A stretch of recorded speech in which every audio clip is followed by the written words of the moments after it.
Nova Trophy, an official distributor of Kobe Sportswear. Here to help you with all of your jersey needs. Known for our trophies, but rising in the sports apparel world. Stop by Nova Trophy to get your team dressed in Kobe's best.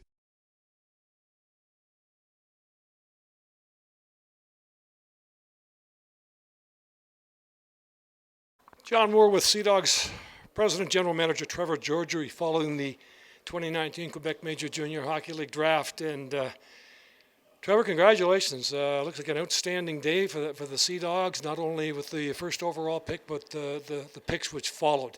Tell me how you feel about today. Yeah, we feel great about today. We came in with a game plan, a very strategic game plan, and we're able to execute for the most part. And now we're hopeful that now we have to put in some more work here to really have it bear fruit. We will talk about that work, but Joshua Walk, again, the first overall pick, excited to be a Sea Dog, and yet it was 24 hours ago there were suggestions that he wasn't going to report to St. John. Yeah, we always felt comfortable that Joshua wanted to report to St. John, come to the Q. I know the rumors were they didn't even want to come to the QMJHL anymore, but I don't believe any of that, and I've never believed any of that. Josh, all indications with us, was very excited to get selected in the draft, very excited to come to the Q, very excited to be a Sea Dog, and when we saw him today, I said, how many Mem Cups do you want to win in St. John? He said 2, so we're going to hold him to that. But a very, very nice young man, and I know his parents, his family were thrilled and spent quite a bit of time here with everyone at the Sea Dogs. Yeah, he was here and in this Sea Dogs suite, high above the floor, but your second pick, 21st overall, the Fredericton native, Peter Reynolds, was not. Hard to believe he was available when ranked 3rd overall, but tell me about that selection, and obviously there perhaps may be some risk involved. I mean, we think we got the 2 most offensive players in this draft in terms of their ability. Peter's a special talent as well, and a real quality young man, good family, right from down the road. And we understand that Peter has other options and has other intentions, and that's okay.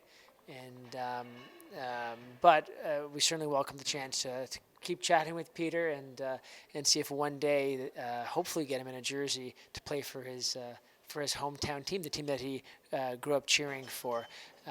But Peter's an outstanding talent, and we're certainly blessed to have him certainly at pick 21. Yeah, he sets school records at Shattuck-St Marys. That's saying a lot, considering the players that have gone through that program there. Cam MacDonald. Again, a player who many thought perhaps he might crawl into the first round, late first round pick, but certainly all likelihood a second round pick. And you get him 51st overall.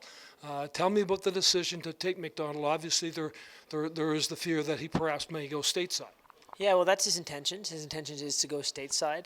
Again, with Cam, we'd like to have the chance to have a conversation, and we plan on having a conversation with him.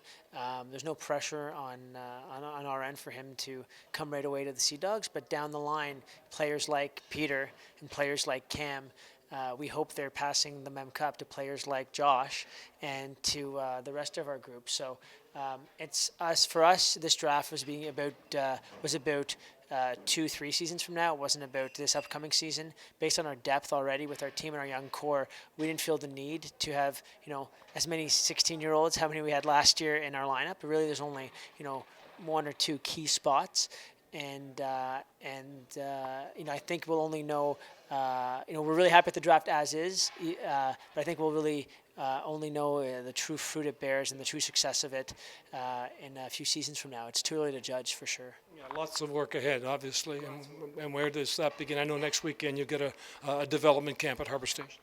Yeah, that's right. We have development camp at Harbour Station. We've reached out. It's going to be at the Qplex, but development camp coming up, and we're going to reach out to each of those players. We have a number of players that have already said that they're going to be at development camp, which is exciting. And we get to see our O2 and our O3 groups all there together. We get a real great glimpse of the future, and we also have the Hall of Fame induction of Mike Thomas on Saturday night. So it's a real good showcase of the Sea Dogs and a great celebration. Well, all quiet here at the Videotron Centre now, but an outstanding day for the St. John Sea Dogs. Congratulations. Thanks so much, John.